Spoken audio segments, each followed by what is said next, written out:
Hey guys, आप सभी को हमारे YouTube channel legal mindset judiciary पे स्वागत है। जैसे कि आपको पता होगा, हमारा BNSS और BSA दोनों ही पेपर का लेक्चर सीरीज़ चल रहा है। तो क्योंकि अभी मैं जैसे ही देख रहा हूँ यूट्यूब कमेंट में, तो बहुत सारे बच्चे, बहुत सारे स्टूडेंट्स ये डिमांड कर रहे हैं कि BSA का वीडियो अपलोड कीजिए। तो उसी चीज़ को कंसीडर करते हुए हम आगे बढ़ रहे हैं और मैं ये सोच रहा हूँ कि आने वाले दिनों में BSA का लेक्चर ही अपलोड किया जाएगा। और जो हमारा BNSS का जो क्लास चल रहा था उसको थोड़ा होल्ड करेंगे, उसका हफ्ते में एक ही लेक्चर आएगा। ठीक है, चलिए चलते हैं और आगे बढ़ते हैं। जैसे कि आपको पता होगा, लास्ट क्लास में हमने सेक्शन 8 स्टार्ट किया था, जो कि बेसिकली बात ये करता है कि अगर मान लो कोई दो लोग या दो से ज़्यादा लोग मिल के कंस्पिरेसी कर रहे थे, तो उस कंस्पिरेसी को कैसे प्रूफ किया जाएगा, उसका उसके बारे में हम पढ़ रहे थे। बट इसको पढ़ने से पहले हमको मालूम ये है कि सेक्शन 8 उसका एविडेंस पार्ट को लेके डील करता है। किसका? कंस्पिरेसी का एविडेंस पार्ट को लेके डील करता है। कौन? सेक्शन 8। बट हम कंस्पिरेसी क्या होता है उसके बारे में पढ़े थे, राइट? तो चलिए स्टार्ट करने से पहले और एक चीज़ बता दूं, सभी को 1.5x या फिर उससे ज़्यादा स्पीड में मेरी वीडियो को प्ले करना है, ताकि आपको अच्छे से समझ में आए। और ऊपर में देखो व्हाट्सअप नंबर भी दिया गया है, अगर किसी को कुछ डाउट होता है तो पूछ सकते हो। ठीक है, चलिए। तो देखो मैं क्या बताया था, अभी तक जो पढ़े हैं उसको बस रिवाइज कर लेते हैं। हमारे एविडेंस एक्ट के लिए, हमारे जो भातृ साक्ष्य अधिनियम है उसके पॉइंट ऑफ व्यू से देखेंगे तो सिर्फ इतना ही इम्पॉर्टेंट है एग्जाम पॉइंट ऑफ व्यू से, बस उसका मीनिंग लिखने के लिए। क्योंकि हमको एक इंट्रोडक्शन देना पड़ेगा कि कंस्पिरेसी क्या होता है, क्योंकि कंस्पिरेसी से रिलेटेड ही एविडेंस हम देंगे। समझ में आ रहा है कि नहीं? तो कंस्पिरेसी का मतलब हमने क्या पढ़ा था, जब दो या दो से ज़्यादा लोग, ठीक है, कोई एग्रीमेंट कर रहे होते हैं। एग्रीमेंट इन द सेंस उनका माइंड जब मैच होता है, कोई प्लानिंग कर रहे होते हैं कोई कॉमन ऑब्जेक्ट के साथ, कोई चीज़ करने के लिए, खुद करने के लिए। वो खुद कर सकते हैं, कोई चीज़ खुद कर सकते हैं या फिर दूसरे से करवा सकते हैं। और क्या करने के लिए? इलीगल एक्ट, जो कि सेक्शन 2 का क्लॉज 15 में है, या फिर लीगल एक्ट लेकिन इलीगल तरीके से।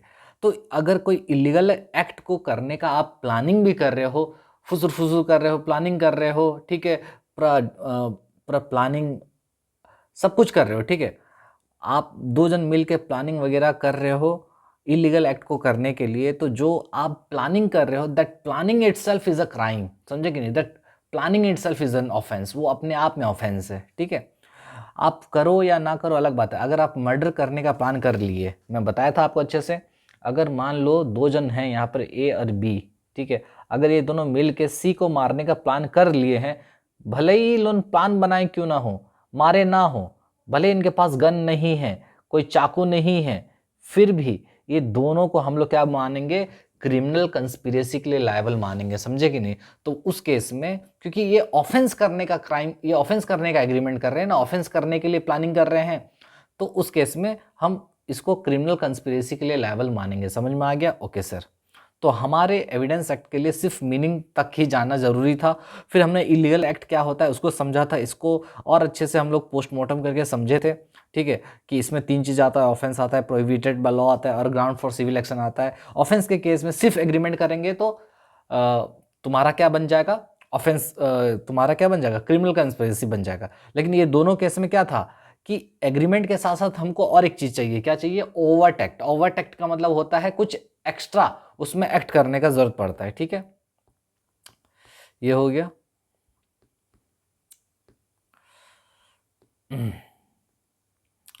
चलिए अब बैक टू आवर नोट्स। अब सेक्शन 8 को आगे कंटिन्यू करते हैं। तो पहला पार्ट अभी तक कंप्लीट हो चुका, अच्छे से पढ़ लिए कि कंस्पिरेसी क्या होता है।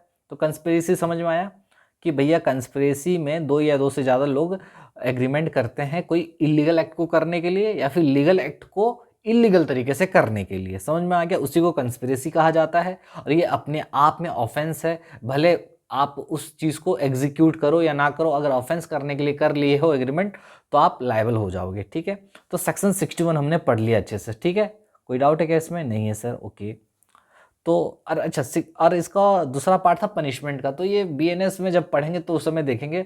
बस अब मैं इसको क्यों और ज़्यादा एक्सटेंड नहीं करना चाहता हूँ, समझे। तो अभी डेफिनेशन पढ़ लिया अच्छे से, 61 हो चुका। अब आगे चलते हैं सेक्शन 8 का।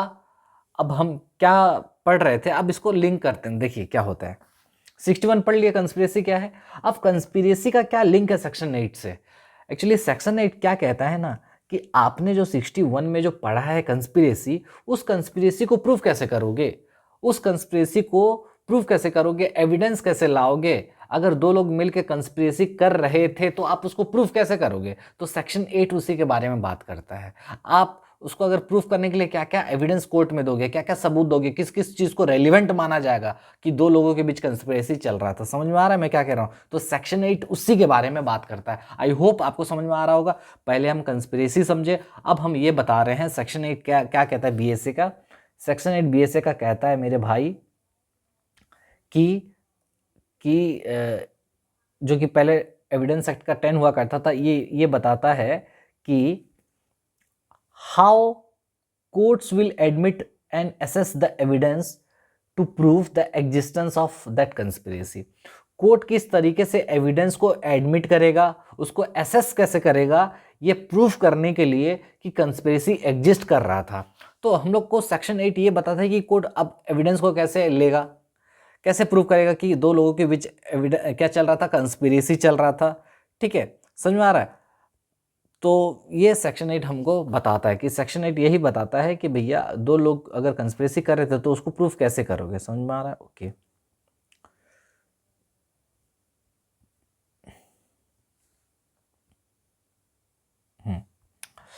तो अगर हम बात करें, so we can say that section 61 BNS makes conspiracy a substantive offence. तो सेक्शन 61 क्या करता है ना, कंस्पिरेसी को एक सब्सटेंटिव ऑफेंस बनाता है, while section 8 BSA provides the evidentiary procedure of how such conspiracy shall be proved. समझे। तो सेक्शन 61 हमको उसका मीनिंग बताता था कि भैया क्रिमिनल कंस्पिरेसी क्या है।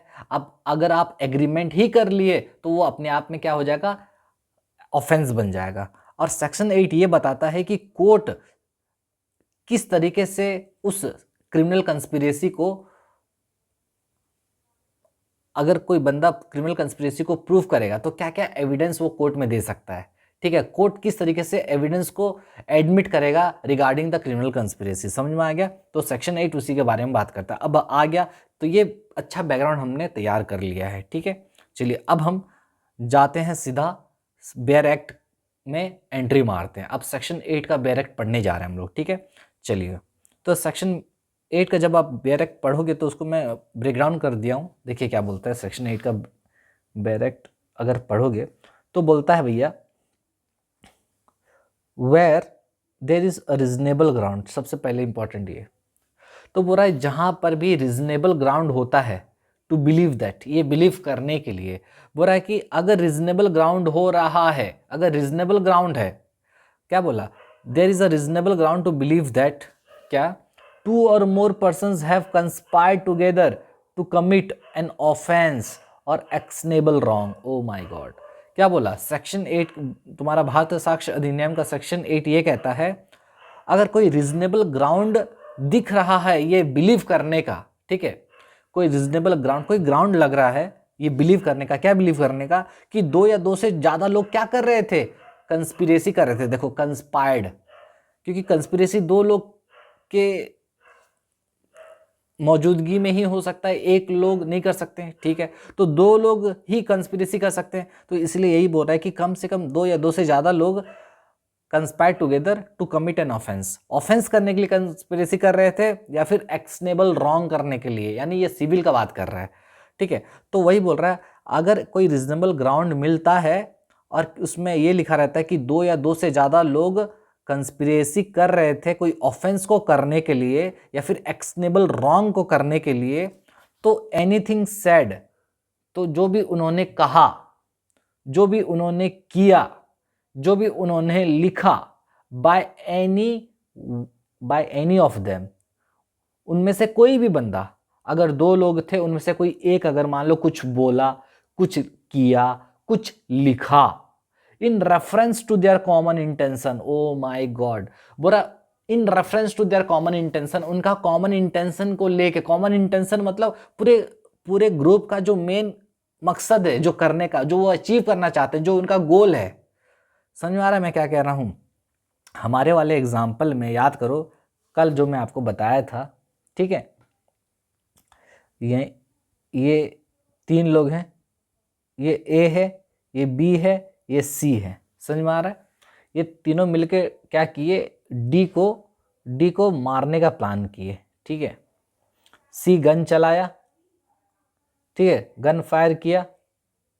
बी बाइक अरेंज किया, और ए क्या किया, गन परचेज किया, बाय किया। समझे? तो ए गन खरीद के लाया, गन खरीदने के लिए बाइक अरेंजमेंट कौन किया, बी किया, और सी गन चलाया, किसको मारने के लिए, डी को मारने के लिए। समझ में आ रहा है मैं क्या बोल रहा हूँ? अगर मान लो अगर ये कहीं पर बैठ के सिर्फ प्लानिंग ही करते, कहीं पर मान लो घर में ये तीनों बैठे हैं, प्लानिंग कर रहे हैं, सुनना डी को उड़ाना है, ए बोलता है सुनना, ए बोलता है कि मैं गन खरीद के लाऊंगा, बी बोलता है मैं क्या करूँगा, मैं बाइक अरेंज करके लाऊंगा, सी बोलता है टेंशन नहीं ले, मैं क्या करूँगा, मैं फायर करूंगा। तो ये प्लानिंग चल रहा था, अभी तक कुछ हुआ नहीं था, मान लो प्लानिंग चल रहा था, एबीसी प्लानिंग कर रहे थे, ठीक है, कि डी को टपका देना है। तो यहां पर मान लो अगर कोई इसमें से मान लो अगर असली में ये एग्जीक्यूट, पहली बात तो ये क्रिमिनल कंस्पिरेसी क्या होता है वो समझो। क्रिमिनल कंस्पिरेसी मतलब सिर्फ अपने आप में अगर ये मीटिंग भी कर रहे थे ये करने के लिए, अगर पकड़े जाते हैं, ठीक है, कि मीटिंग करते हुए कि डी को मारना, मान लो पूरा व्हाइट बोर्ड में लिखे थे, मैं ये लाऊंगा तू ये लाना, सी डी को इतने तारीख के दिन उसको मर्डर कर देंगे, पूरा बनाया हुआ था प्लान। अगर पकड़े जाते हैं तो उस केस में ये तीनों लायबल होंगे, क्योंकि इनका जो है सबका इंटेंशन क्या है, कॉमन है। तो इसलिए यहाँ पर बोला गया है कॉमन इंटेंशन, समझे कि नहीं, सबका इंटेंशन कॉमन है। और इंटेंशन क्या है, डी को मारना। हालांकि ए गन खरीद के ला रहा है, बी बाइक अरेंज कर रहा है, और सी एक्चुअल में मार रहा है। तो अगर मान लो कल को ये अगर सी ये करते वक्त पकड़ा जाता है, सी मान लो सी गन चलाया, लेकिन पकड़ा कौन जाता है, मान लो सिर्फ बी पकड़ा जाता है, बी जो बाइक खरीद के लाया था, बाइक मतलब अरेंज करके लाया था। सी वहां से फरार हो जाता है, ए भी फरार हो जाता है, और ये वहीं पर फंस जाता है बी। तो बी ये कह सकता है ना, देखो मैं तो कुछ नहीं किया हूं, वो सी मारा था, सी गन चलाया था, मैं तो कुछ जानता ही नहीं हूं, मैं तो बाइक बस अरेंज किया था। तो ऐसा नहीं चलेगा, चलबे ना।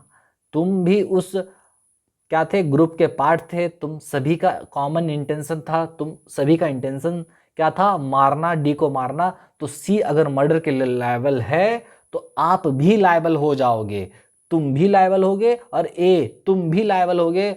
भले ही तुम गन खरीद के लाए थे, भले ही भी बाइक अरेंज किया था, लेकिन तुम सभी का जो लायबिलिटी रहेगा वो इक्वल रहेगा, सेम रहेगा। समझ में आ रहा है मैं क्या कह रहा हूं? तो वही बोल रहा है, देखो बोलता है सेक्शन 8 भी देखो कंस्पिरेसी का ही मीनिंग को इसमें डाल नहीं दिया है, वैसे नहीं लग रहा है कि उसी से थोड़ा सा मिलता जुलता है। हाँ देखो वही बोल रहा है कि, लेकिन यहां पर बोला कि रीजनेबल ग्राउंड लगना चाहिए। सबसे पहले क्या बोला, एक रीजनेबल ग्राउंड होना चाहिए ये बिलीव करने के लिए कि 2 या 2 से ज्यादा लोग कंस्पिरेसी कर रहे थे। क्या करने के लिए, कोई ऑफेंस को करने के लिए, या फिर एक्शनेबल रॉन्ग करने के लिए। ऑफेंस मतलब समझ गए, ऑफेंस मतलब जो अपना जो ऑफेंस को, जैसे बीएनएस में ऑफेंस का लिस्ट दिया गया है, ये सबको ऑफेंस माना गया है। अगर कोई भी बंदा बीएनएस में दिया गया जो भी चीज़ है उसको अगर करने के लिए कंस्पिरेसी करता है तो वो भी कंस्पिरेसी माना जाएगा, ठीक है।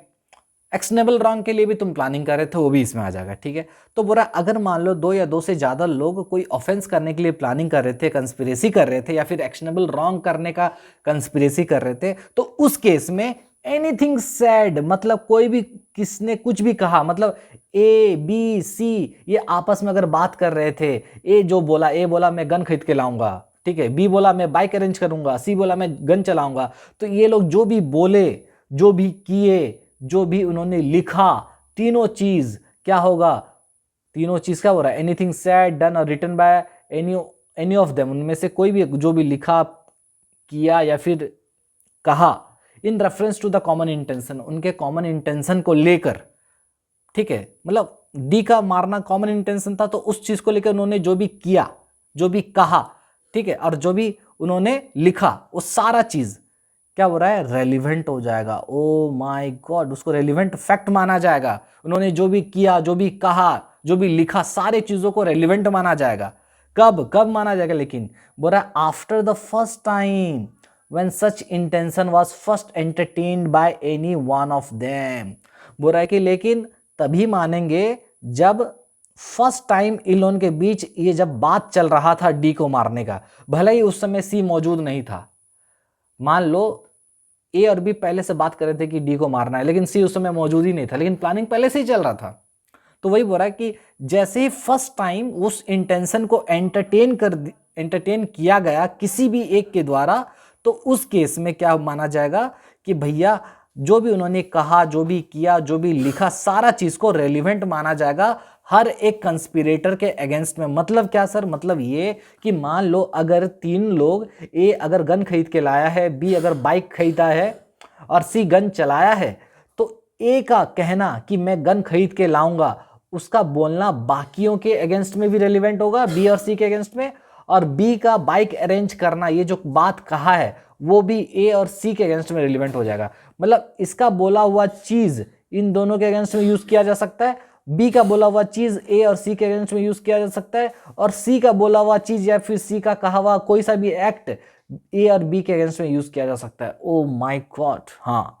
यानी क्या, अगर जब कभी भी क्रिमिनल कंस्पिरेसी होता है तो जो, अब सबसे पहली बात ए बी सी को बोलेंगे क्या, अगर कंस्पिरेसी कर रहे थे तो हम ए बी और सी को बोलेंगे कंस्पिरेटर। क्या बोलेंगे, कंस्पिरेटर, ठीक है। और सभी का इक्वल होता है लायबिलिटी, क्योंकि अगर कोई पकड़ा गया तो सभी का पनिशमेंट सेम ही होगा, क्योंकि सब कोई इसमें जॉइंट लायबिलिटी काम करता है, क्योंकि यहाँ पर हर एक बंदा एक दूसरे का एजेंट है। हर एक बंदा क्या है, यहाँ पर एजेंट है। ए जो किया है उसके लिए बी और सी जिम्मेदार होगा, बी जो किया है उसके लिए ए और सी सब जिम्मेदार होंगे। मतलब क्या, एक बंदा अगर कुछ करेगा तो उसके लिए बाकी सब जिम्मेदार होंगे। समझ में आ रहा है? तो उसी को बोलते हैं प्रिंसिपल एंड एजेंट रिलेशनशिप। यहाँ पर एजेंसी का रोल होता है, ठीक है। एक बंदा जो करेगा उसके लिए बाकी सब रेस्पॉन्सिबल होंगे। समझ में आ रहा है मैं क्या कह रहा हूँ? तो वही बोल रहा है कि अगर मान लो क्रिमिनल कंस्पिरेसी चल रहा था, 3 लोग प्लानिंग बना रहे थे चौथे को मारने के लिए, तो इन तीनों के बीच जो भी बातचीत हुआ, जो भी उन्होंने लिखा, जो भी उन्होंने किया, वो सारा चीज क्या माना जाएगा, रेलिवेंट फैक्ट माना जाएगा। वो भी किसके अगेंस्ट में, बाकी कंस्पिरेटर के अगेंस्ट में। Oh my god, against each conspirator बोल रहा है, बाकी कंस्पिरेटर के अगेंस्ट में उसको रेलिवेंट माना जाएगा। अच्छा, समझ में आ रहा है? ओके। लेकिन बाकी कंस्पिरेटर के अगेंस्ट में रेलिवेंट मानेंगे तो मतलब क्या सर, मतलब ये रेलिवेंट अगर मानेंगे इसका मतलब ये कि तुम अब ये प्रूव कर सकते हो कि भैया there is existence of conspiracy, मतलब कंस्पिरेसी चल रहा था। अगर आपको कंस्पिरेसी को प्रूव करना है कि 2 लोग मिलकर कंस्पिरेसी कर रहे थे, तो वो लोग आपस में क्या बात कर रहे थे उसका आप सबूत दे दो। उन्होंने क्या किया उसका आप सबूत दे दो। उन्होंने क्या लिखा उसका आप सबूत दे दो, लेकिन किसको लेके, in reference to their common intention. समझ में आ रहा है? दूसरा चीज, to prove that any person was party to it. ये जो रेलिवेंट फैक्ट है, एक तो आप कंस्पिरेसी चल रहा था उसके लिए दे सकते हो, दूसरा आप ये जो फैक्ट है रेलिवेंट फैक्ट उसके लिए दे सकते हो कि ये बंदा कंस्पिरेसी का पार्ट था, कंस्पिरेसी में शामिल था, उसके लिए भी आप दे सकते हो। तो ये बहुत इंपॉर्टेंट है, 2 चीज याद रखना जब कभी भी सेक्शन 8 में आएगा कि ये जो फैक्ट है रेलिवेंट है, लेकिन कितने चीज के लिए, 2 चीज के लिए। पहला, कंस्पिरेसी एग्जिस्ट कर रहा था दोनों के बीच, मतलब आप अगर ये सबूत देते हो कोर्ट में, तो आप जो सबूत दे रहे हो कोर्ट में कि भैया 2 लोग मिलकर कंस्पिरेसी कर रहे थे, 3 लोग मिलकर कंस्पिरेसी कर रहे थे, तो वो इसलिए आप ये सबूत दे रहे हो ये 2 चीज को एस्टेब्लिश करने के लिए। पहला क्या, कि कंस्पिरेसी वहां पर चल रहा था, there is a existence of conspiracy. दूसरा, and any person was party to it, इसमें जो ये जो लोग हैं वो कंस्पिरेसी के हिस्सेदार थे। समझ में आ रहा है मैं क्या कह रहा हूं? तो एक बार फिर से पढ़ते हैं क्या बोल रहा है, देखो। When there is a reasonable ground, ये बहुत इंपॉर्टेंट है, रीजनेबल ग्राउंड, इसको भी समझेंगे। बोल रहा है कि बस एक रीजनेबल ग्राउंड लगना चाहिए ये मानने के लिए कि 2 या 2 से ज्यादा लोग कंस्पिरेसी कर रहे थे कोई ऑफेंस करने के लिए या फिर कोई एक्शनेबल रॉन्ग करने के लिए। तो एनीथिंग सेड, कोई भी जो भी बोला, जो भी कोई किया, जो भी कुछ लिखा, कोई भी बंदा उनमें से, तो उन्होंने जो भी कहा, उन्होंने जो भी किया, उन्होंने जो भी लिखा, कॉमन इंटेंशन को लेकर, उनके मकसद को लेकर जो भी उन्होंने कहा, किया, लिखा, वो सारा चीज रेलिवेंट फैक्ट माना जाएगा। ओ माय गॉड, मतलब उन्होंने जो भी उनका बोला हुआ, लिखा हुआ, किया गया सारा चीज को रेलिवेंट फैक्ट माना जाएगा, बिल्कुल। लेकिन किसके अगेंस्ट में सर? अगर ए बोला है तो बी और सी के अगेंस्ट में माना जाएगा, उस खुद के अगेंस्ट में तो माना ही जाएगा, और बी और सी के अगेंस्ट में भी माना जाएगा। सी अगर कुछ किया है तो ए और बी के भी अगेंस्ट में माना जाएगा, मतलब करे कोई भरे कोई, ऐसा हो जाएगा। अगर सी अगर गन चलाया है, ऐसा माना जाएगा कि ए एंड बी भी चलाए थे। ओ माय गॉड, समझे कि नहीं? तो इसलिए बोलते हैं कि जो सेक्शन 8 है ये प्रिंसिपल ऑफ एजेंसी पर बेस्ड है, जहां पर एक बंदा बाकी के लिए लायबल हो जाता है, ठीक है? मतलब एक बंदा अगर कुछ करता है तो उसके लिए बाकी बंदे लायबल हो जाते हैं। समझ में आ रहा है क्या मैं बोल रहा हूं? तो ये सब चीज जो रेलिवेंट फैक्ट माना गया है, किस चीज को एस्टेब्लिश करने के लिए? कि एक एग्जिस्टेंस कंस्पिरेसी चल रहा था, दूसरा कि कोई भी पार्टी, हम जिसके बारे में सबूत दे रहे हैं कि ये बंदा देखो कंस्पिरेसी का पार्ट था, इसके लिए हम लोग ये सब सबूत दे सकते हैं कोर्ट में। समझ में आ रहा है? अच्छा, ये था सेक्शन 8 का ब्रेकडाउन। आइए समझते हैं। अब एग्जाम में अगर बोलेगा, इसी में से अब हम लोग क्या कर रहे हैं, कुछ इंपॉर्टेंट कंडीशंस को निकाला जा रहा है। अगर एग्जाम में मान लीजिए पूछेगा कि सेक्शन 8 का क्या क्या इंग्रेडिएंट्स है बताओ, मतलब किससे साबित हो जाएगा कि सेक्शन 8 इसमें फॉलो हो रहा है, तो देखो सेक्शन 8 को लगाने के लिए, सेक्शन 8 अट्रैक्ट होने के लिए ये सब कंडीशन का होना जरूरी है। जैसे पहला बहुत इंपॉर्टेंट है रीजनेबल ग्राउंड। बोला ना, there is a reasonable ground, पहले ही बोला देखो, when there is a reasonable ground, तो ये बहुत इंपॉर्टेंट है। Reasonable ground, my God, reasonable ground. तो बोल रहा है सेक्शन 8 अगर आपको लगाना है तो सेक्शन 8 लगाने के लिए सबसे पहला कंडीशन ये है भाई, रीजनेबल ग्राउंड होना चाहिए। रीजनेबल ग्राउंड मतलब क्या? Prima facie conspiracy must be shown. मतलब क्या कि अगर मान लो आपको अगर किसी को चार्ज करना है क्रिमिनल कंस्पिरेसी के लिए, तो सबसे पहले प्राइमा फेसी लगना चाहिए कि उन लोग कुछ ना कुछ मीटिंग कर रहे थे, कुछ ना कुछ बातचीत कर रहे थे, किसी का मर्डर करने के लिए, किसी का चोरी करने के लिए, कुछ भी करने के लिए, ऑफेंस करने के लिए, ठीक है? अगर बस प्राइमा फेसी लगना चाहिए। प्राइमा फेसी मतलब जैसे मान लो मैं बताता हूं, दो लोग थे फॉर एग्जाम्पल, ठीक है? जैसे बताता हूं, मान लो ये दो लोग हैं ए एंड बी।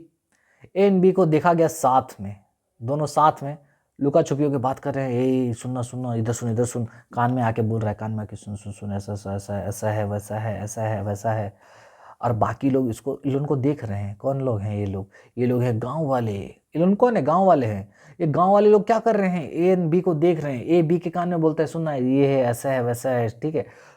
इन लोग देखे, एक बार देखे, फिर दूसरा बार भी देखे, इस बार कहाँ देखे? इन लोगों को देखा कहाँ गया? खेत में देखा गया। दूसरा बार इन लोगों को एक घर का कोना में देखा गया दोनों को। ओ माय गॉड, दोनों को घर में देखा गया, दोनों फिर से वही बातचीत कर रहे हैं, बहुत ही लग रहा है कुछ इंपॉर्टेंट बातचीत चल रहा है, हाँ बहुत सीरियस बातचीत चल रहा है। तो इन लोग फिर से देखे उन लोग को कि भैया इन लोग तो बहुत ही कुछ ना कुछ तो मीटिंग बिठा रहे हैं।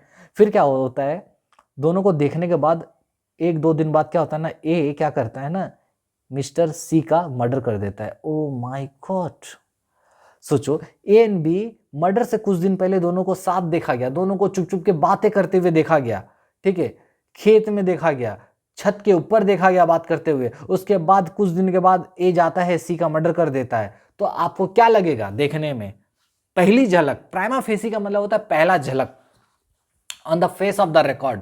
क्या लग रहा है देखने से? क्या लग रहा है पहला झलक में? क्या लग रहा है कि बिल्कुल ए एंड बी बिल्कुल मीटिंग तो कर रही होंगे सर, बिल्कुल अगर फुसुर फुसुर कर रहे हैं, कान में कुछ ना कुछ बात कर रहे हैं, तो बिल्कुल ये लोग मर्डर का ही बात कर रहे होंगे। ए एंड बी मिलकर ही मारे हैं सी को, भले ही एक गोली चलाया है लेकिन बी भी इसमें शामिल है। ओ माय गॉड, तो यानी क्या, रीजनेबल ग्राउंड होना जरूरी है। समझ में आ रहा है मैं क्या कह रहा हूं? ये भाई लास्ट क्लास में पता है आपको, साउंड में माइक का ऑन नहीं किया था, बहुत दिक्कत हो गया था, ठीक है? चलिए इस बार ऑन कर लिया हूं तो साउंड में दिक्कत नहीं होगा। तो सबसे पहले समझे मैं क्या बोल रहा हूं कि अगर आपको सेक्शन 8 को अगर देखना है तो सेक्शन 8 के लिए सबसे इंपॉर्टेंट पॉइंट ये है कि भैया सेक्शन 8 का सबसे इंपॉर्टेंट पॉइंट ये है कि रीजनेबल ग्राउंड होना चाहिए। क्या होना चाहिए? Reasonable ground. रीजनेबल ग्राउंड का क्या मतलब होता है? रीजनेबल ग्राउंड का मतलब होता है भाई मेरे, रीजनेबल ग्राउंड का मतलब होता है prima facie conspiracy must be shown. मतलब प्राइमा फेसी दिखाना चाहिए कंस्पिरेसी, प्राइमा फेसी, ठीक है? On the face of the record, record मतलब record on the face of the record मतलब क्या, पहला झलक में ऐसा लगना चाहिए कि लोन है शामिल। जैसे मैं बताया एयर भी मिल के मीटिंग कर रहे थे, छत पे चले जा रहे हैं, कोना में बात कर रहे हैं, लोग देख रहे हैं, जाते हुए आते हुए देख रहे हैं, भैया ये दोनों मिल के तो कुछ ना कुछ तो मीटिंग चला रहे हैं, ठीक है। उसके बाद ए जाता है सी का मर्डर कर देता है। तो इससे क्या पता चल रहा है कि कहीं ना कहीं बी भी शामिल है इसमें, इस कंस्पिरेसी में। समझ में आ रहा है मैं क्या कह रहा हूँ? तो इसी को बोला जाता है रीजनेबल ग्राउंड। तो सर लेकिन ऐसा भी तो हो सकता है ए एंड बी जो फुसुर फुसुर कर रहे थे, बातचीत जो कर रहे थे, वो तो अपने कुछ इंपॉर्टेंट बात कर रहे होंगे, अलग बात कर रहे होंगे। वही चीज देखो, अब ऐसे में तो हम लोग किसी को रेस्पॉन्सिबल ठहरा नहीं सकते ना, तो इसलिए माना गया कि भैया रीजनेबल ग्राउंड बस हो जाना चाहिए, उसी में चल जाएगा, ठीक है। तो ये बहुत इंपॉर्टेंट कंडीशन है, इसलिए याद रखना। और इसके लिए हम लोग एक केस पढ़ेंगे, केस का नाम है इंदिरा गांधी एसेसिनेशन केस, ठीक है। इंदिरा गांधी का केस बहुत इंपॉर्टेंट है इस केस के लिए, ठीक है। तो देखिएगा, इंदिरा गांधी का केस है, हम लोग पढ़ेंगे, अच्छे से बताऊंगा मैं। जितना इंपॉर्टेंट है अपने एग्जाम के लिए उतने ही देखेंगे, उतने ही लिखेंगे। समझ में आ रहा है? तो सबसे पहला पॉइंट क्या है, रीजनेबल ग्राउंड होना चाहिए। सेक्शन 8 समझ में आ रहा है मैं क्या कह रहा हूं? अगर आपको बीएसए का सेक्शन 8 क्या कहता है, बीएसए का सेक्शन 8 बोलता है कि सबसे पहले रीजनेबल ग्राउंड होना चाहिए। सर रीजनेबल ग्राउंड समझ में आ गया कि हाँ, on the face of the record prima facie लगना चाहिए कि क्या, कि कंस्पिरेसी चल रहा है। प्राइमा फेसी लगना चाहिए, देख कर लगना चाहिए कि हाँ कुछ ना कुछ तो चल ही रहा था दोनों के बीच, ठीक है। अच्छा, क्या कंस्पिरेसी होने के लिए क्या एक लोग कर सकता है क्या कंस्पिरेसी? नहीं कर सकता। तो वही बोल रहा है कि कम से कम भाई कितने लोग का होना जरूरी है, 2 और मोर पर्सन, 2 या 2 से ज्यादा लोग होंगे तो ही कंस्पिरेसी होगा, वरना नहीं होगा, ठीक है सर। ये तो हो गया। अच्छा, ये 1 ये 2 हो गया। तीसरा, अच्छा इसमें क्या क्या चीज को रेलिवेंट फैक्ट माना गया है? आपने जो किया, मतलब अगर 2 लोग मिलकर जो मीटिंग कर रहे थे, मीटिंग करते वक्त उन्होंने जो किया, एक्ट किया, कोई सा कोई स्टेटमेंट उन्होंने कहा, कोई चीज उन्होंने लिखा, तो तीनों चीज को क्या माना जाएगा?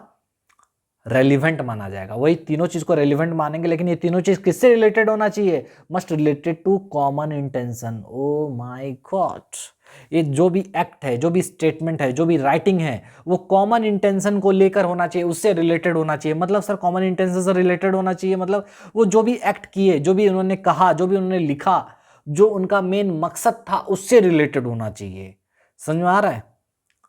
मतलब मकसद जैसा था डी को मारना, तो डी को मारने का प्लानिंग को लेकर उन्होंने जो भी किया, गन खरीद के लाए, तो ये एक्ट हो गया, रेलिवेंट होगा। स्टेटमेंट जैसे उन्होंने कहा कि सुन मिस्टर सी तू मारना डी को, तो ये जो बोला गया ये भी रेलिवेंट होगा क्योंकि स्टेटमेंट है। राइटिंग, इन्होंने जो प्लान बना के लिखा था, 1 तारीख के वहां जाएंगे, बी तारीख को वहां जाएंगे, सी तारीख मतलब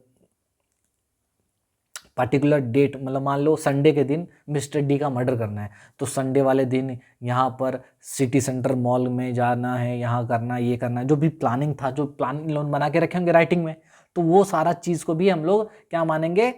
रेलिवेंट फैक्ट मानेंगे। क्यों? क्योंकि ये कॉमन इंटेंशन से रिलेटेड है। कॉमन इंटेंशन मतलब समझ में आया? मतलब ये ग्रुप का जो मेन मकसद है करने का, जैसे इस ग्रुप का मेन मकसद क्या था? डी को मारना, ठीक है। तो और एक तो केस आप पढ़ोगे, अभी तो नहीं, जब हम कॉमन इंटेंशन पढ़ेंगे ना, कब बोलो तो जब बीएनएस जब मैं स्टार्ट करूंगा तो आप पढ़ोगे कॉमन इंटेंशन। एक्चुअली हम पढ़ते हैं एक पोस्ट मास्टर केस बोल के बहुत फेमस केस है, उसमें पढ़ेंगे कॉमन इंटेंशन, ठीक है।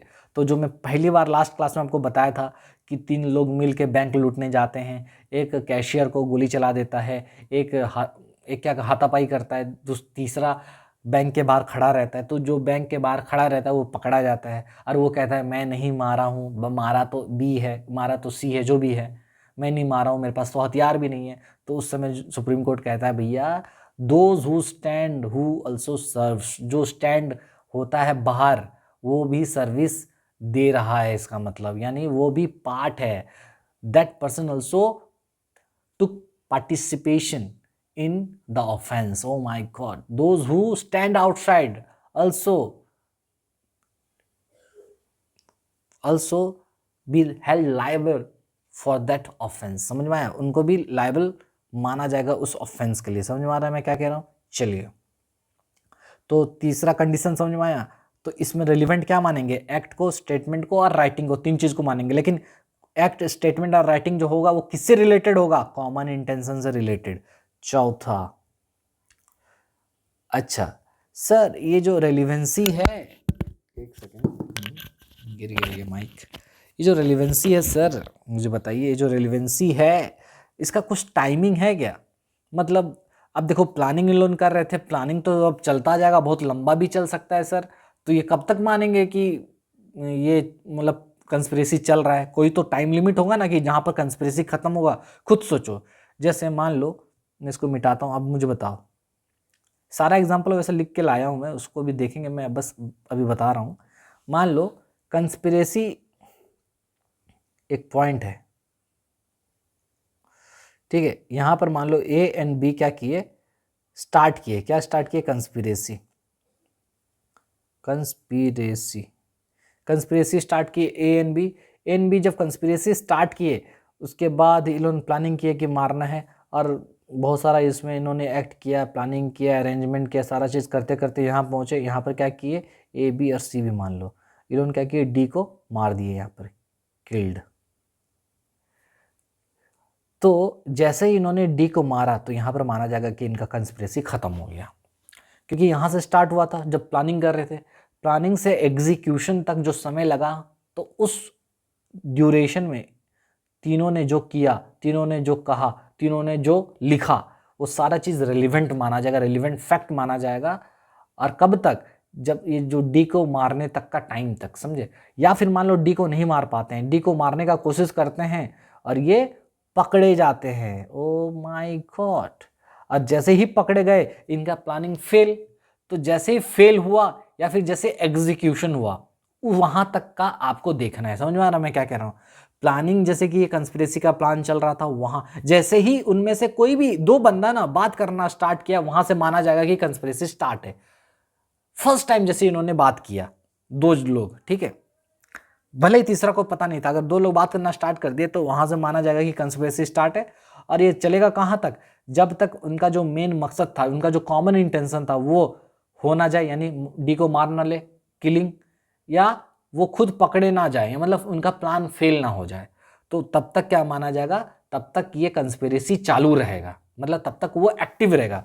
तो conspiracy once start, it will be active till the accomplishment of the act or till the act fails। समझ में आया? जब तक एक्ट फेल ना हो जाता हो। समझ में आ रहा है मैं क्या कह रहा हूँ?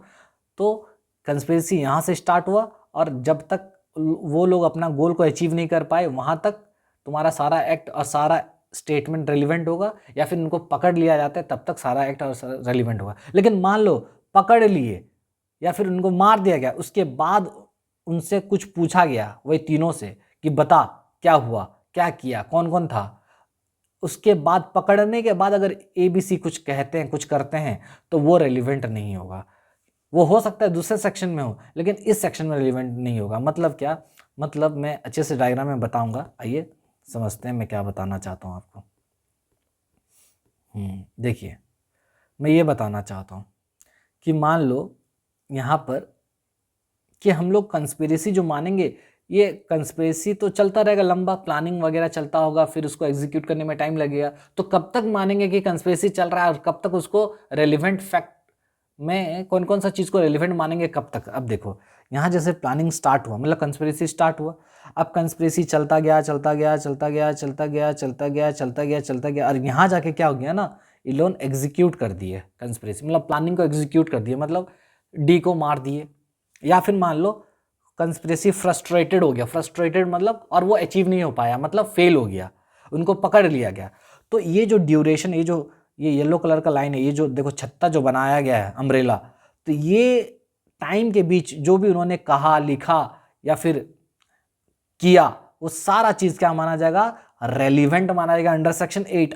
सेक्शन 8 में रेलिवेंट माना जाएगा, मतलब एडमिसिबल होगा।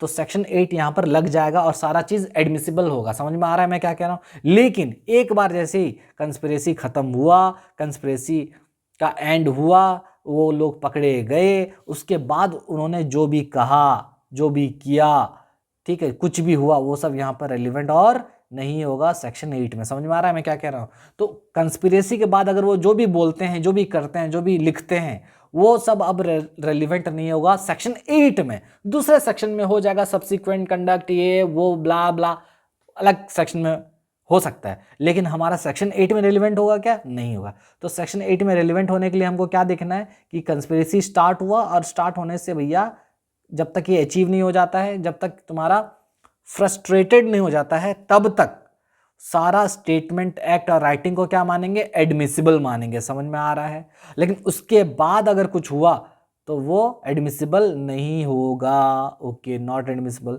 सर उससे पहले अगर हुआ तो वो भी नहीं होगा, वही चीज़ कह रहा हूँ। तो उसके बाद या फिर उससे प्लानिंग से पहले कुछ भी उन्होंने कहा, लिखा, किया, वो भी रिलेवेंट नहीं होगा। हो सकता है दूसरे सेक्शन में हो जाए, जैसे मोटिव प्रिपरेशन हो सकता है दूसरे सेक्शन में, लेकिन इस सेक्शन में होगा क्या? नहीं होगा। समझ में आ रहा है मैं क्या कह रहा हूँ? ओके सर, ठीक है, समझ गए। चलिए, तो ये था टाइमिंग। तो क्या क्या इंग्रेडिएंट्स, चलो फिर से बताओ। सबसे पहले रीजनेबल ग्राउंड होना चाहिए, मतलब प्राइमा फेसी लगना चाहिए कि भैया कंस्पिरेसी चल रहा है। देखकर पहला झलक में लगना चाहिए कि हाँ कंस्पिरेसी चल रहा था। Must exist, must be shown. ठीक है, 2 लोग या 2 से ज़्यादा लोग चाहिए, बिल्कुल। तीसरा, क्या क्या चीज़ को रिलेवेंट बताया गया? एक्ट को, स्टेटमेंट को और राइटिंग को। वो भी किससे रिलेटेड होना चाहिए सारा चीज़? Common intention. फिर टाइम देखेंगे, कब तक रिलेवेंसी कंटिन्यू रहेगा, कब तक ये चलता रहेगा? जब तक तुम्हारा कंस्पिरेसी खत्म ना हो जाए, मतलब तुम्हारा एक्ट एकम्प्लिश ना हो जाए, या फिर तुम पकड़े ना जाओ, फेल ना हो जाए। ठीक है, must be after the conspiracy was formed and it's during its continuance. मतलब कंस्पिरेसी जब तक चल रहा था तब तक जो भी आपने किया, कहा, लिखा, सारा रेलिवेंट होगा। बाइंडिंग इफेक्ट, अब बाइंडिंग इफेक्ट मतलब करे कोई भरे कोई, करे कोई भरे कोई। ए बी सी में से सी गोली चलाया था, तो सी गोली चलाया था, लेकिन ए और बी को भी उतना ही इक्वली सजा मिलेगा। समझ में आ रहा है? यानी सी जो किया उसके लिए ए और बी भी लायबल होंगे। तो वही बोल रहा है, देखो बाइंडिंग इफेक्ट मतलब रेलिवेंट अगेंस्ट ऑल कंस्पिरेटर, सभी कंस्पिरेटर के लिए रेलिवेंट माना जाएगा। इवन इफ, हालांकि they didn't know each other, O my God, भले ही वो एक दूसरे को जानते ना हो। ए बी सी मिलकर प्लानिंग किए थे, मान लो ए और बी सी कभी एक दूसरे को देखे ही नहीं है, ठीक है, फिर भी सी जो मर्डर किया है ए और बी के अगेंस्ट में भी रेलिवेंट माना जाएगा। दे ज्वाइंट लेट और लेफ्ट अर्ली, हर चीज का मैं एग्जांपल बताऊंगा। या मान लो उसमें से कोई लेट ज्वाइन किया या फिर कोई अर्ली ज्वाइन किया, उससे भी फर्क नहीं पड़ता, सबके अगेंस्ट में रिलेवेंट होगा। Whether the act was done elsewhere, मान लो एक्ट और कहीं पर हुआ था, इससे भी फर्क नहीं पड़ता। कहने का ये मतलब है कि भैया इस सभी चीज़ का बाइंडिंग इफेक्ट है, मतलब करे कोई भरे कोई, कोई एक आदमी करेगा उसके लिए हर कोई जिम्मेदार होगा। तुम्हारे फैमिली के एक लोग करेंगे लेकिन भरेगा हर फैमिली। समझ में आ रहा है? तो वही चीज़ मैं कह रहा हूँ, समझ में आ रहा है? तो बाइंडिंग इफेक्ट मतलब क्या? एक करेगा सब भरेगा। ठीक है, चलिए, तो ये 5 इंपॉर्टेंट कंडीशन है सेक्शन 8 को लगाने के लिए और 8 के लिए। समझ में आ रहा है? तो बोल रहा है, तो फिर से बताओ, रीजनेबल ग्राउंड, 2 या 2 से ज़्यादा लोग, act, statement, writing, relevant fact माना गया, लेकिन कॉमन इंटेंशन को लेके, टाइमिंग जब तक कंस्पिरेसी चल रहा है तब तक, बाइंडिंग इफेक्ट मतलब रेलिवेंट अगेंस्ट ऑल द कंस्पिरेटर्स। ये जो रेलिवेंसी है, ये जो रिलेवेंट फैक्ट माना जाएगा, वो किसके अगेंस्ट में माना जाएगा? सभी कंस्पिरेटर के अगेंस्ट में, भले ही वो एक दूसरे को नहीं जानते हों, भले ही वो लोग लेट में ज्वाइन किए हों, भले ही वो जल्दी छोड़ दिए हों, भले ही काम और कहीं हुआ हो। समझ में आ रहा है? ओके, अब ये सभी को एक पॉइंट में लिखा गया। आइए वही इफेक्ट और रूल समझते हैं। मैं जो बता रहा था, करे कोई भरे कोई, बोल रहा है the principle of conspiracy, O my God, बोलता है प्रिंसिपल ऑफ कंस्पिरेसी जो है, कंस्पिरेसी का जो प्रिंसिपल है कि नहीं, वो किस पे बेस्ड है? बोल रहा है the principle of conspiracy is based on the rule of agency, agency के रूल पे बेस्ड है, where each conspirator is treated as an agent of other co conspirator. ठीक है, तो बोल रहा है तो जो तुम्हारा कंस्पिरेसी है ना, ये कौन से प्रिंसिपल पे बेस्ड है भाई? ये एजेंसी के प्रिंसिपल पे बेस्ड है, ये रूल ऑफ एजेंसी पे बेस्ड है। मतलब क्या? एक कंस्पिरेटर दूसरे कंस्पिरेटर का एजेंट है, अगर ए किया उसके लिए बी उसके लिए लायबल होगा। समझे कि नहीं? तो एक दूसरे के लिए लायबल होंगे। ठीक है, उसी को बोला जाता है रूल ऑफ एजेंसी। एक करेगा दूसरा भरेगा, और दोनों इक्वली मतलब होंगे रेस्पॉन्सिबल। समझ में आ रहा है? यानी क्या? एक्ट्स, स्टेटमेंट ऑफ वन, यहाँ पर राइटिंग भी लिख दीजिएगा, एक्ट, स्टेटमेंट और writing of one admissible against all. तो एक आदमी जो भी किया, कहा, लिखा, वो सब के अगेंस्ट में रिलेवेंट हो जाएगा। समझ में आ रहा है? अब खुद के अगेंस्ट में तो होगा ही, सबके अगेंस्ट में भी हो जाएगा। ठीक है, चलिए बेयर एक्ट का एग्जाम्पल समझते हैं। तुम्हारा बेयर एक्ट में जो एग्जाम्पल दिया गया है, देखो बेयर एक्ट का एग्जाम्पल अगर देखोगे तो बोलता है कि एक कंस्पिरेसी चल रहा है, और कंस्पिरेसी क्या है कि भैया गवर्नमेंट के अगेंस्ट में इन लोगों को एक वॉर करना है। ठीक है, समझे? तो एक कंस्पिरेसी चल रहा है कि भैया गवर्नमेंट के अगेंस्ट में कुछ वॉर करना है।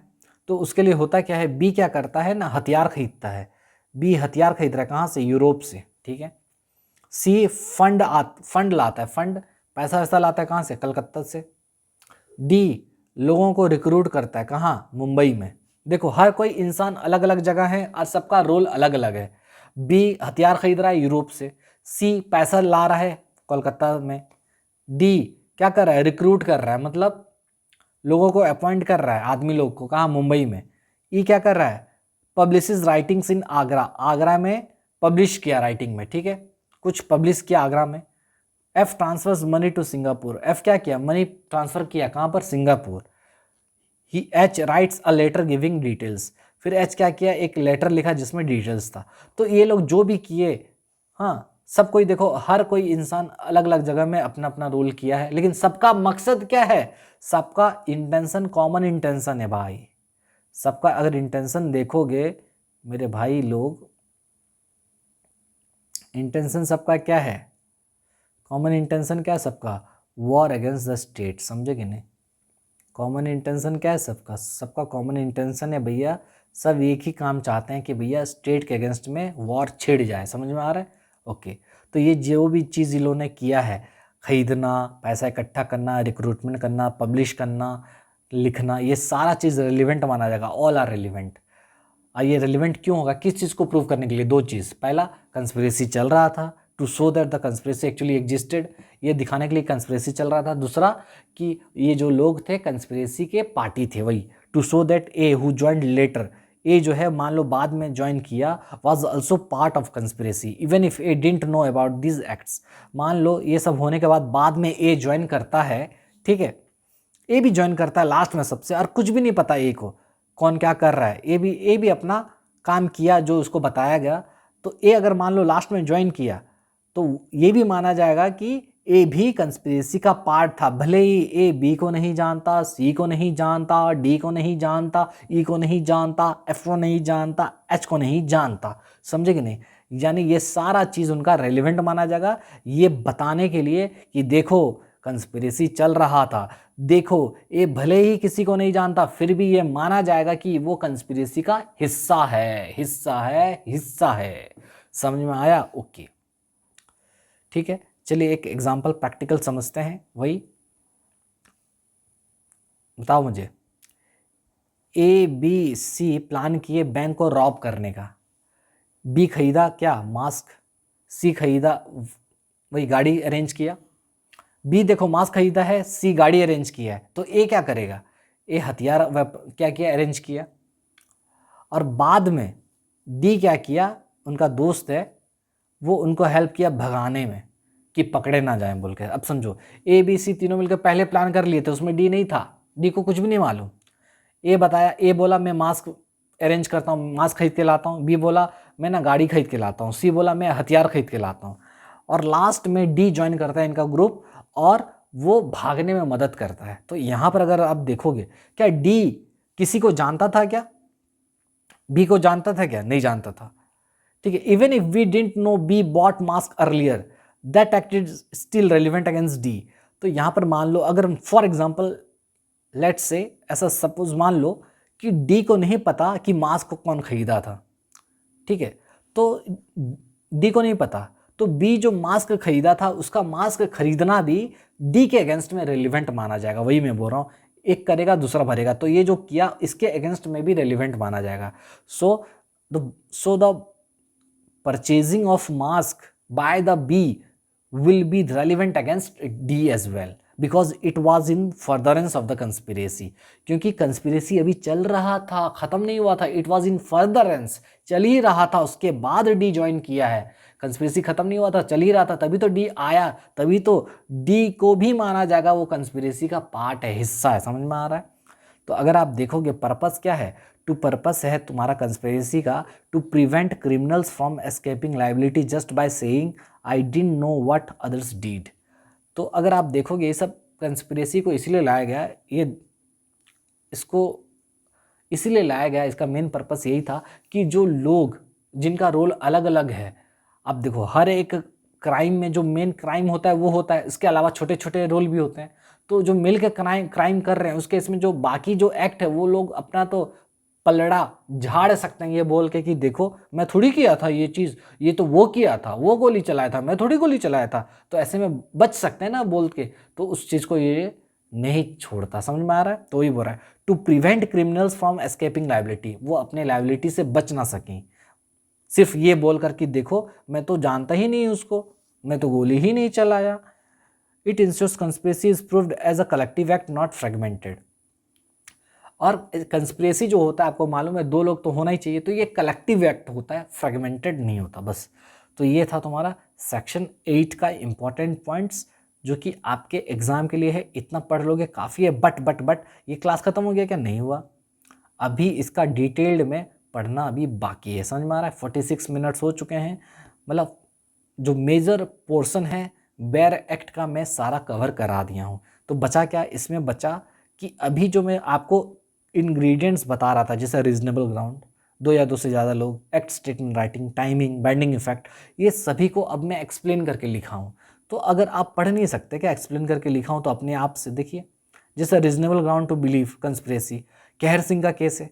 कहर सिंह कौन सा केस है सर? कहर सिंह वही तुम्हारा इंदिरा गांधी वाला केस है। इंदिरा गांधी को जो मारा जाता है, ठीक है, कंस्पिरेसी का ही उसमें तो आता है ना, तो कंस्पिरेसी करके ही तो मारा जाता है उसमें। इंदिरा गांधी का केस है कहर सिंह वर्सेस दिल्ली एडमिनिस्ट्रेशन का, 1988 सुप्रीम कोर्ट का जजमेंट है। कहर सिंह का केस में भी वही होता है कि 2 लोग जो है प्लानिंग करते हुए पहले देखे जाते हैं, फिर बाद में उनमें से एक जो रहता है कि सिक्योरिटी गार्ड ही रहता है मेरे ख्याल से, वो क्या करता है इंदिरा गांधी पर गोली चला देता है। तो माना जाता है कि भैया बाकी भी उसका हिस्सा था, कंस्पिरेसी दोनों के बीच चल रहा था। ठीक है, तो सबसे पहला इंपॉर्टेंट मैंने बात क्या बताया था, कंस्पिरेसी को साबित करने के लिए प्राइमा फेसी लगना चाहिए, मतलब रीजनेबल ग्राउंड एग्जिस्ट होना चाहिए। तो वही बोल रहा है, देखो रीजनेबल ग्राउंड एग्जिस्ट होना चाहिए, कि रीजनेबल ग्राउंड होना चाहिए ये बताने के लिए कि भैया देखो कंस्पिरेसी चल रहा था। ठीक है, जैसे मान लो B alone buys printing ink,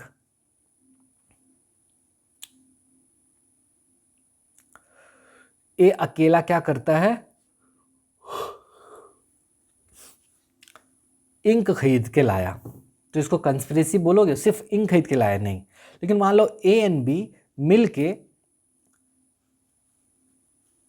क्या किए, फेक नोट्स का डिस्ट्रीब्यूशन के बारे में डिस्कशन कर रहे हैं। तो अब देख के तो लग रहा है ना कि अब ये तो जाली नोट का बात कर रहे हैं दोनों मिल के, इंक भी पास में है, तो हम लग सकता है कि यहाँ प्राइमा फेसी लग सकता है कि दोनों क्रिमिनल कंस्पिरेसी कर रहे हैं। समझ में आ रहा है क्या बोल रहा हूँ? तो ये जैसे एग्जाम्पल हुआ, 2 और 2 से ज़्यादा लोग, एक लोग कर सकते हैं क्या? नहीं कर सकते हैं, वही लिखा हुआ।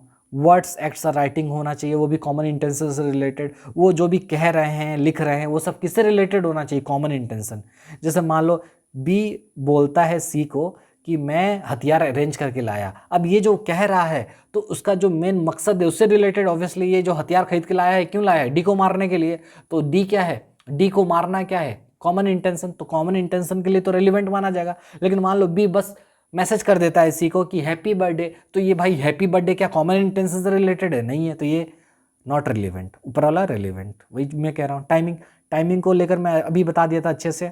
प्लानिंग जहाँ से स्टार्ट हुआ भाई मेरे, प्लानिंग जहाँ से स्टार्ट हुआ यहाँ से लेके यहाँ तक जो भी हुआ, सारा चीज़, सारा एक्ट, सारा राइटिंग, सारा स्टेटमेंट रिलेवेंट माना जाएगा। लेकिन एक बार ये ख़त्म हो गया उसके बाद अगर उन्होंने कुछ किया, कहा, लिखा, रिलेवेंट नहीं होगा, इससे पहले भी नहीं होगा। समझ में आ रहा है? ओके, उसके लिए एग्जाम्पल है, सारा चीज़ लिख दिया हूँ, इसको देख लीजिएगा, ये पढ़ा दिया हूँ। आइए एग्जाम्पल देख लेते हैं उसी का। ये जो ऊपर में डायग्राम बनाया ना, इसका एग्जाम्पल देख लेते हैं, प्लानिंग से एग्जीक्यूशन देखते हैं। देखिए होता क्या है, मंडे को ये लोग प्लानिंग करते हैं, ठीक है, A and B meet and plan to rob bank. A and B planning करते हैं कि भैया देखिए क्या करना है, बैंक लूटना है। मंडे को प्लानिंग करते हैं, मतलब मंडे से तुम्हारा कंस्पिरेसी स्टार्ट हुआ। यहाँ मतलब क्या, मतलब ये from this moment conspiracy starts. Okay, Tuesday आ गया, ट्यूसडे में क्या हुआ, ए क्या किया, हथियार खरीद के लाया और बी कार खरीद के लाया। ठीक है, बी क्या किया, ए हथियार खरीदा, बी कार भाड़ा पे लाया। ठीक है, यानी ये क्या बता रहा है, both acts admissible against each other. अब ये ए जो भी किया हथियार खरीदना, बी जो भी किया कार खरीद मतलब भाड़ा पे लाना, ये दोनों एक्ट क्या है, एडमिसिबल माना जाएगा, रेलिवेंट माना जाएगा। समझ में आ रहा है, और वो भी अगेंस्ट ईच अदर, एक दूसरे के अगेंस्ट में रेलिवेंट माना जाएगा, मतलब उसके अगेंस्ट में रेलिवेंट माना जाएगा एक दूसरे के अगेंस्ट में। ठीक है, ठीक है। वेडनेसडे आ गया, वेडनेसडे को दे अटेम्प्ट रॉबरी एंड कॉट, वो ट्राई किए रॉबरी करने का लेकिन पकड़े गए, पकड़े गए, पकड़े गए, मतलब अब पकड़े गए, कोशिश तो की लेकिन पकड़े गए, यानी कंस्पिरेसी यहाँ पर खत्म हो गया, क्योंकि पकड़े गए, कंस्पिरेसी का डी एंड हो गया। और जैसे ही पकड़े गए यानी all the acts statements from the Monday to Wednesday admissible. तो वेंसडे तक स्टार्ट हुआ था, यहाँ से कहाँ से स्टार्ट हुआ था, स्टार्ट हुआ था मेरे भाई मंडे को, मंडे को उन्होंने प्लानिंग स्टार्ट किया था और एग्जीक्यूशन होते होते पकड़े जो गए वेंसडे को पकड़े गए। तो मंडे से लेके वेंसडे तक उन्होंने जो भी कहा, जो भी किया, जो भी लिखा, लेकिन उनका मेन मकसद से रिलेटेड, कॉमन इंटेंशन से रिलेटेड, तो वो सारा चीज़ को क्या माना जाएगा, रेलिवेंट माना जाएगा, वो भी एक दूसरे के अगेंस्ट में। अच्छा, मान लो वेंसडे को पकड़े गए, थर्सडे को मान लो पुलिस कस्टडी में वो ए बोलता है, ए पकड़ा गया है, बी भी पकड़ा गया है, ए कहता है कि एक्चुअली बी वाज मास्टरमाइंड। अब देखो, देखो इसका बात देखो, पकड़ा गया है, अब पकड़ा जा चुका है, अब पुलिस कस्टडी में पुलिस जब पूछताछ करता है, ए कहता है कि जो बी है वो मास्टरमाइंड है, मैं थोड़ी कुछ किया हूं। तो अब मुझे बताओ, ये जो बात बोला, ये जो स्टेटमेंट कहा, ये रेलिवेंट होगा अंडर सेक्शन 8 में? नहीं होगा। क्यों? क्योंकि मेरे भाई खत्म हो चुका है कंस्पिरेसी वेंसडे को ही। वही बोल रहा हूं, not admissible against under section, not admissible against be under section 8 because conspiracy ended on Wednesday. जिस दिन पकड़े गए थे वहीं पर खत्म हो गया था। उसी तरीके से मान लो मंडे को जो प्लानिंग कर रहे थे उससे पहले ए क्या किया था, गन खरीद के लाया था, लेकिन पर्सनल यूज के लिए। अरे मेरे भाई, ए अगर गन खरीद के लाया था मंडे से पहले, वो अपने पर्सनल यूज के लिए लाया था, तो उस समय वो थोड़ी प्लानिंग स्टार्ट कर दिया था, नहीं किया था। तो यहां पर ये एडमिसिबल होगा क्या? Not admissible. O my God, समझ में आ रहा है? और इससे बेटर कौन बताएगा, मुझे बताओ, जस्ट एक बार मुझे बता दो, क्या इससे बेटर कोई पढ़ा सकता है क्या? इतना फोकस्ड होके बता सकता है क्या? इतना अच्छे से प्रेजेंटेशन करके इलस्ट्रेशन देके कोई बता सकता है क्या? बताइए। अगर बता सकता है तो वो मैं हूं। चलिए, तो इसीलिए मेरे एफर्ट्स को अप्रिशिएट कीजिए। बताइए मुझे सेक्शन 8 आपको कैसा लगा? कुछ डाउट है क्या? बताइए मुझे, कमेंट बॉक्स में जरूर बताइए। बहुत देखिए 12:16 हो रहा है रात का। मैं अपने लाइफ में बहुत ही बिजी रहता हूँ, बहुत ही फैमिली प्रॉब्लम, बहुत सारे चीज़ों से मैं ना बंधा हुआ हूँ, लेकिन तुम लोगों के वजह से मैं रात को टाइम निकाल के आता हूँ वीडियो बनाने के लिए, क्योंकि मुझे पढ़ाना अच्छा लगता है। ठीक है, चलिए ये तो हो गया, लेकिन मुझे बताइए कैसा लग रहा है क्लास? आपको अच्छा लग रहा है? ज़रूर बताइए। तो ये है आपका सेक्शन 8 का इम्पोर्टेंट बात मैं बता चुका हूँ। तो अभी क्या रह गया? अभी बस रह गया मुझे तुमको बताना, क्या सर? मुझे ये बताना कि केस लॉस। सेक्शन 8 में 4 केस लॉज हैं जो कि बहुत इंपॉर्टेंट है। एक केस लॉ का नाम आपको बता दिया हूँ, कौन सा बताओ? एक केस लॉ का नाम है भाई मेरे कहर सिंह का केस। कहर Singh, Indira Gandhi case, assassination case. Indira Gandhi का केस में वही चीज़ जो मैं बोला, 2 आदमी लोग जो सिक्योरिटी गार्ड थे, वही पंजाबी लोग, ओके, जो सरदार जो थे 2 सिक्योरिटी गार्ड, वो क्या करते हैं, आपस में बात करते रहते हैं, फिर बाद में उनमें से एक मार देता है। तो पता चलता है कि भैया इन लोग जो आपस में बातचीत कर रहे थे वो कंस्पिरेसी चल रहा था। ऐसे ही कुछ होता है, मैं कल फिर से इसको पढ़ा दूंगा। मैं बस बता रहा हूँ कि 4 केस लॉज है। एक है तुम्हारा कहर सिंह का, इसमें से याद रख लीजिएगा। दूसरा है आपका मिर्ज़ा अकबर, ये बहुत इंपॉर्टेंट केस लॉज है। मिर्ज़ा अकबर का याद रखिएगा हमेशा, तुम्हारा क्रिमिनल कंस्पिरेसी में आता है मिर्ज़ा अकबर का केस। ठीक है, और एक है आपका, कहाँ गया, या बद्री राय वर्सेस स्टेट ऑफ बिहार का केस भी है, वो भी तुमको बताऊंगा कल। और ये सोनार का केस है। और एक है तुम्हारा लास्ट वाला, कहाँ गया, हाँ, R versus black and tie. तो ब्लैक एंड टाई का भी केस है, वो भी हम लोग पढ़ेंगे। तो ये 4 केस लॉज हैं। 4 केस लॉज को एक बार मैं पढ़ लिया, अच्छे से पढ़ लिए। और देखो समरी भी बना के लाया हूँ, देखो समरी भी बना के लाया हूँ, इसका भी समरी अगर बस पढ़ने के बाद एक बार रिवाइज कर लेंगे, ख़त्म हो जाएगा। फिर हम लोग सेक्शन ये 8 चल रहा है ना भारतीय साक्ष्य अधिनियम का, तो सेक्शन 9 में चले जाएंगे और इंडियन एविडेंस एक्ट का सेक्शन 11 में जाएंगे। सेक्शन 11 जो इंडियन एविडेंस एक्ट का है वो बोलता है प्ली ऑफ एलिबाई, वो है शायद, ठीक है, वो पढ़ेंगे। ठीक है, चलिए।